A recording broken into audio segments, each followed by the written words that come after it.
And welcome back. It's that time of week again. Every Friday, I'm counting down the top headlines of the week. This list consists of interesting, thought-provoking, and just straight jaw-dropping stories. And the catch is, I've got to do it in 4 minutes. Let's begin. Coming in at number 4, this story might have definitely slipped from our radar, but it's appalling nonetheless. An ex-Oklahoma City police officer accused of preying on women was found guilty of first-degree rape. Several victims of Daniel Holtzclaw are expected to speak out today after a jury found him guilty on 18 of the 36 counts he faced. Holtzclaw was found guilty of rape, sexual battery, and other charges related to the allegations that he used his police beat to prey on black women. Jurors heard from 13 women and convicted Holtzclaw on charges related to 8. Shortly after the verdict was read, a press conference was announced with victims, lawyers, and a local activist in front of the courthouse where Holtzclaw was tried and convicted. This is about sexual assault. This is about women being targeted because they are vulnerable, women who were specifically targeted because they're black and they're poor and they've had some contact with the system. Daniel Holtzclaw sobbed as the verdict was read out loud. The jury recommended a 263-year sentence. At least one victim was in court Thursday, a grandmother whose report to police launched the investigation against Holtzclaw. Holtzclaw will be sentenced in January. Now for our third headline of the week. The U.S. government appears not to have picked up on extremist messages exchanged during the online courtship 2 years ago between the American-born man accused in the California shootings of his then-fiancée in Pakistan. That, according to lawmakers detailing closed-door briefings Thursday by federal officials on Capitol Hill. American officials say 28-year-old Syed Rizwan Farook and his wife, 29-year-old Tashfeen Malik, discussed martyrdom and jihad online as early as 2013.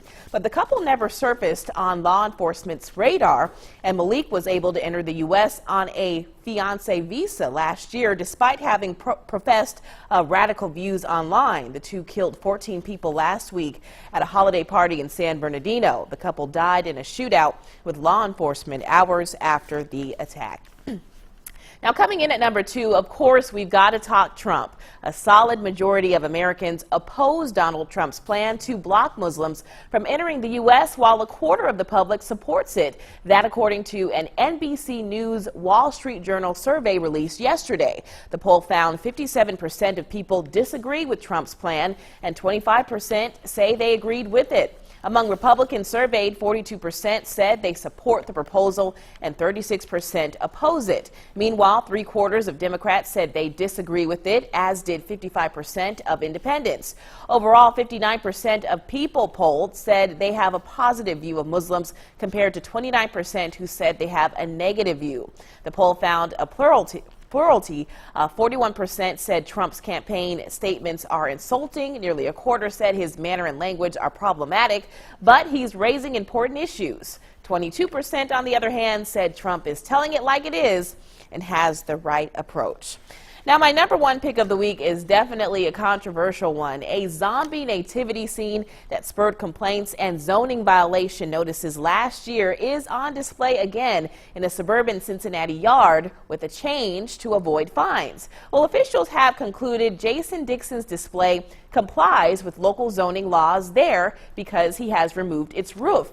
Sycamore Township Zoning Administrator Harry Holbert says the issue was always about the structure and zoning rules, not the zombie figures themselves. The scene includes a sharp-toothed grayish figure with black ringed eyes sitting in the manger where the baby Jesus would be in traditional Christmas nativities.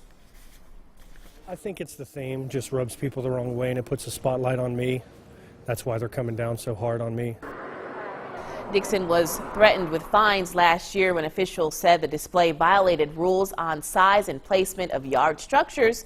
There are reports he removed it before being cited and didn't have to pay those fines. Well, be sure to tune in next Friday. I'll be stacking up a new list of stories and interesting headlines of the week. For now, live in the studio, I'm Renae Skinner.